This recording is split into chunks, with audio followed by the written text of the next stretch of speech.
and focus is what we need, and negotiations, not excitement. But more important is ideological clarity. That those who talk of trade in one breath and tribalism and sectarianism in another breath are bogus. They are enemies of Africa. Africa needs integration, needs patriotism, needs Pan-Africanism. And we shall defeat the tribalists, because the tribalists cannot block our historical journey.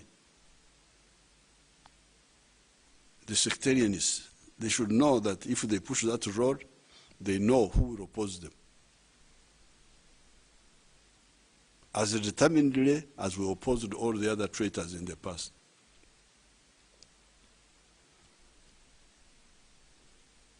You get in touch with our brothers and sisters in Tanzania, and Kenya, and Rwanda, and Burundi, and Congo. Instead of going to Europe, to all over the place, go and discuss with our African comrades. I was watching Tanzania TV today. There was a young boy there who was again repeating what Mwalimu was saying. Spend more time by talking to the other East Africans so that we build a united East Africa. As long as the countries are separate, you will get opportunities.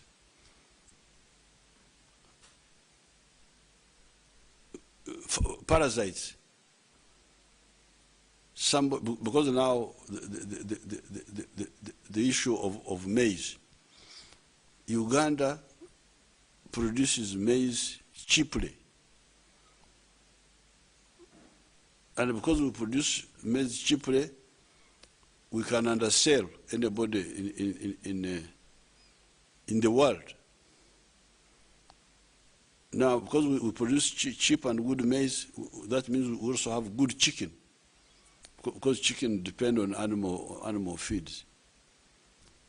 Now, because of that, some of the parasite groups in some of the neighboring countries, they get worried. Oh, cheap maize from Uganda, you're going to take our business. Cheap milk from Uganda is going to take our business. We can't solve that by retaliation. We need to solve it by engaging them. If necessary, inviting them, you come. Okay, you come and be part of the business in Uganda, so that you are part of producing the cheap maize, and you sell it to the other place. Dialogue, engagement, cooperation is what we need, not just empty shouting on TVs, so that they see that you have spoken, even when you have spoken nothing. In this Kisanja, because the mistake makers have seen their own mistakes. During the campaigns, I was showing you my message for the last 54 years. I started in 1966, sensitizing people in my area there about going from Okore Chidachonka and working for the stomach and the pocket. Where people have listened to my message, they are prosperous. Recently, I sent a team to go around and witness. And they have gone around.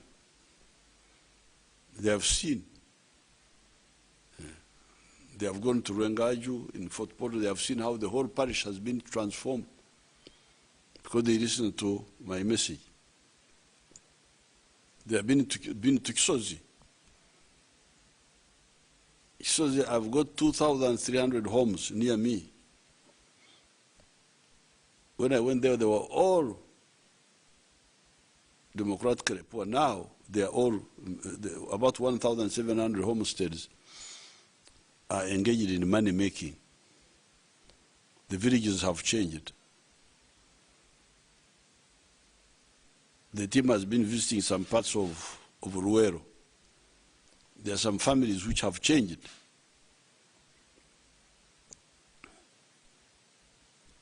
I want them to visit the cattle corridor, starting with Chiruhura, where families have totally changed, as I was showing you on TV the other time during the elections. So in this Sanja, in these 5 years, we are going to ensure that no more parasitism by the public servants, politicians, civil servants, ukweyongera emisara, to increase their salaries before you solve the problem of the people. That will not happen. That game is finished. I was a bit polite in the past, but that game is finished. In these 5 years, there are 9 million families in Uganda. I want each year about 2 million families to go into money making, to be assisted to go into money making, so that by the end of 5 years, all the 9 million families would have gone into money making. Money making in the 4 sectors of Wondobuna: commercial agriculture, obulimi n'obulunzi obukola sente.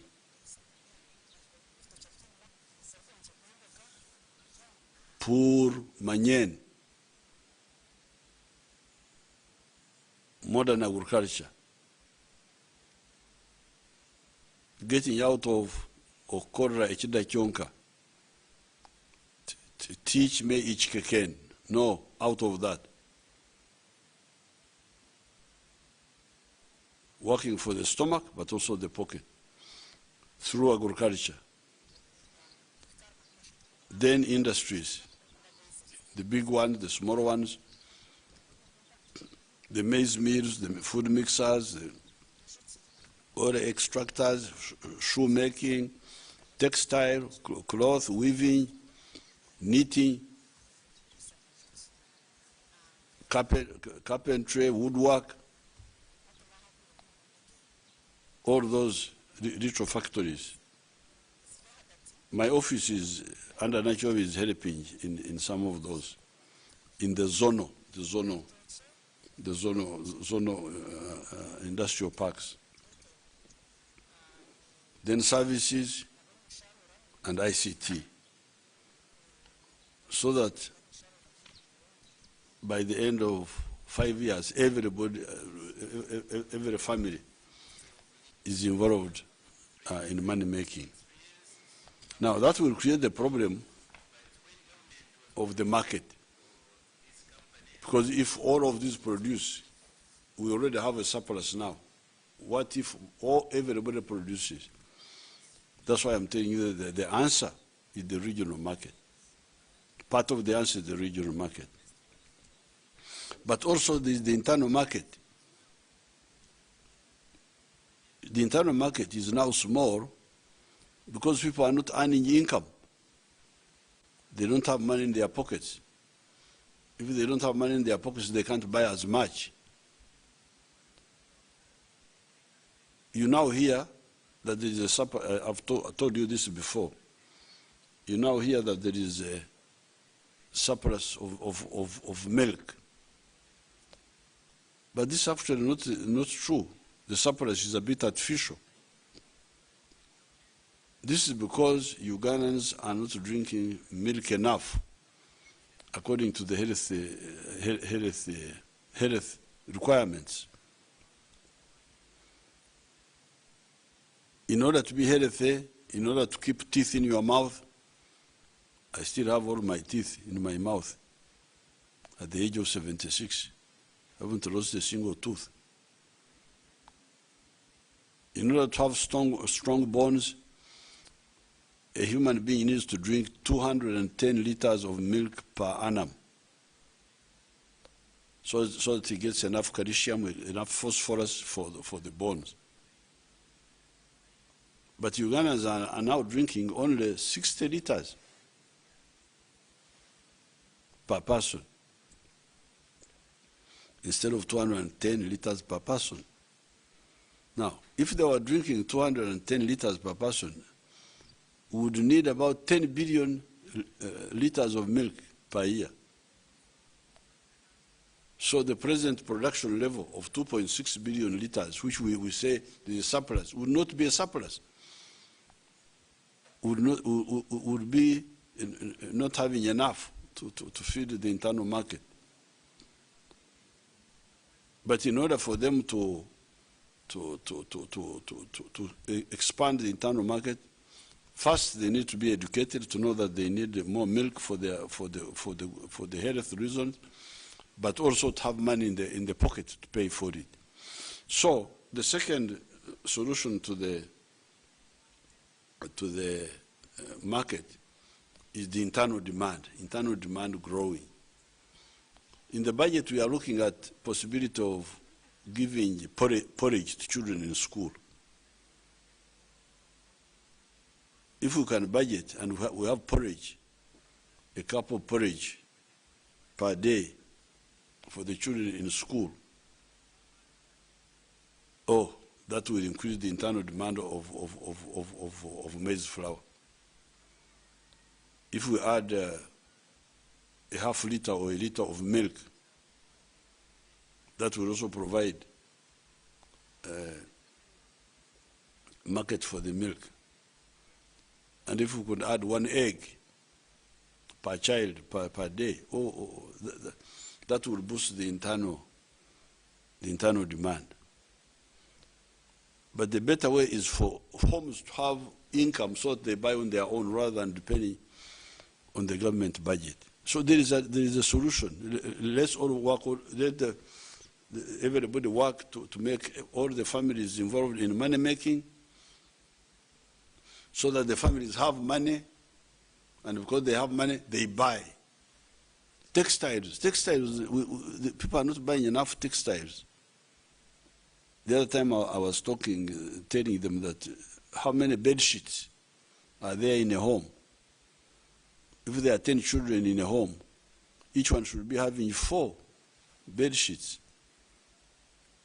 When you use 2, you wash the other 2. Two sheets, 1 pair, then another pair. But what is the situation now? Next time I come here, I will give you the meters per person, meters of textiles per person.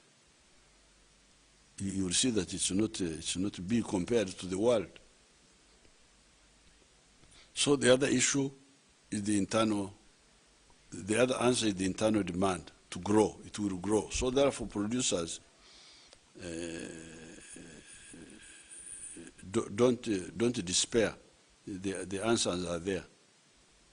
The final one is international, the international market. But in order to qualify for the international market, we must meet the standards. Like this aflatoxin they are talking about. It is because of bad harvesting, of bad storage, and so on. So the international market is there. For instance, the Iranians came here, they wanted to buy all the maize. But the maize had aflatoxin. And the Iranians went away. The Iranians who went away were not the Kenyans whom you are quarreling with now. For them, they wanted to buy everything. Why did they not buy?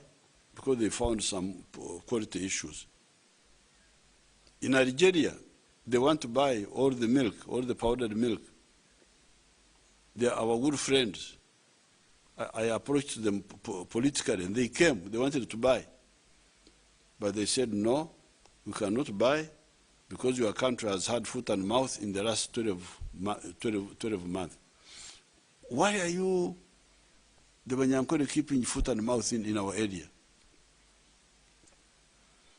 why don't you really be tough on those who move cows illegally and spread the foot and mouth?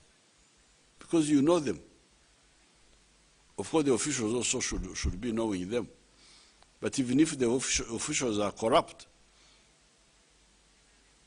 it is we who lose. To a henna, we punish ourselves by allowing corrupt officials to use their corruption and keep foot and mouth in our area. If the officials are not doing the job, let's do it ourselves and expose those officials and get rid of them, and then we solve the issue of foot and mouth, and then we can be able to sell. They want to buy our milk. Algeria wanted to buy all the milk, but the foot and mouth. So the market is there, the internal, people need to have money in their pockets. The regional, more negotiation and more mobilization, and for the ultimate answer is the federation, because once we reach federation level, then the market is one. Many fellows like to go to the US. Yes, the United States is prosperous because they united their area. The 13 colonies of the British united and formed the nucleus of the United States. There are now 50 countries in one union. Texas, California, 50 of them, which they built because those are new countries. I will invite some of our people to a place called Biharwe. There is a hotel called Igongo. One of our people has built a hotel there and developed a tourism site there, celebrating the eclipse. The eclipse of the sun of 1520. That eclipse, which happened at Biharwe, they call it Wirakabe de Banyankore,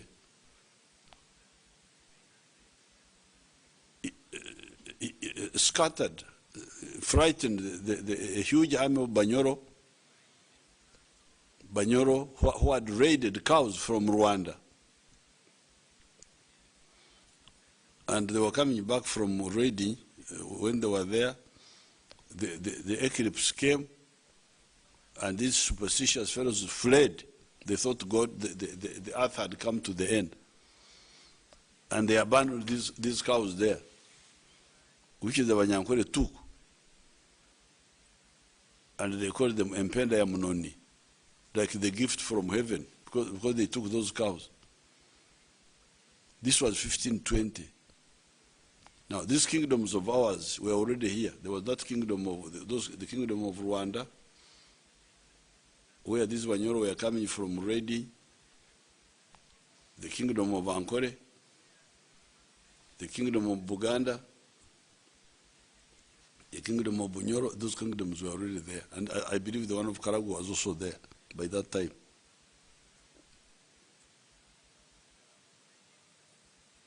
This is 1520. A country like the United States was not there. That country was not there.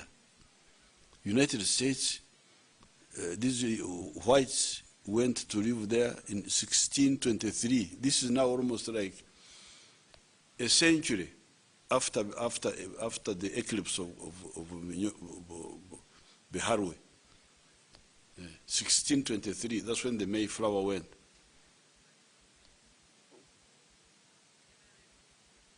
The first settlers went to the US in 1623. Now, that new country has come to overtake the whole world, while we, the old countries, the old kingdom states, are here. stuck in the tribalism, all this parasitism of some small parasites. This is not acceptable. How did it come that those new countries became stronger than us? Because of the greed and lack of foresight of our leaders. You can't go on with the old, if the old ways could work, why did we remain behind?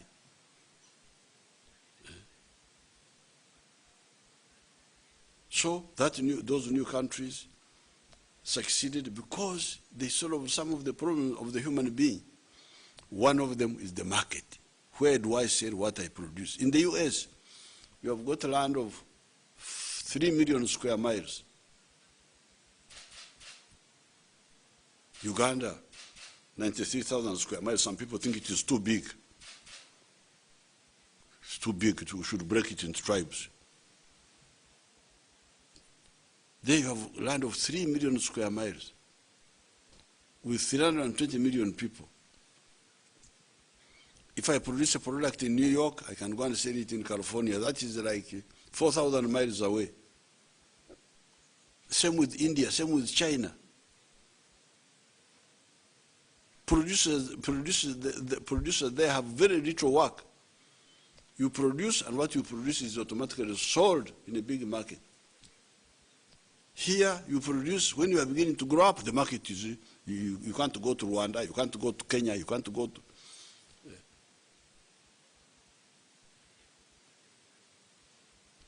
The issue of the market must be solved by all the three methods: the integration, the internal demand, and the international. So I thank you, and I wish you good luck.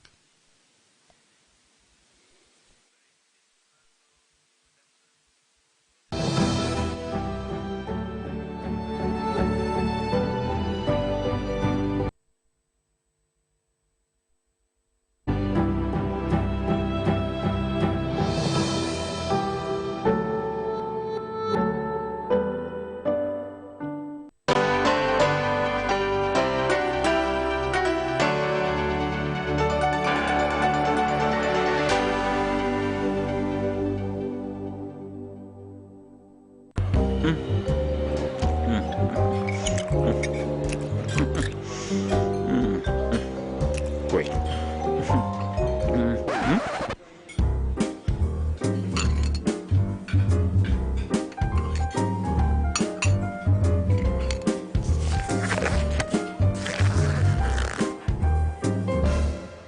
No one should stop you from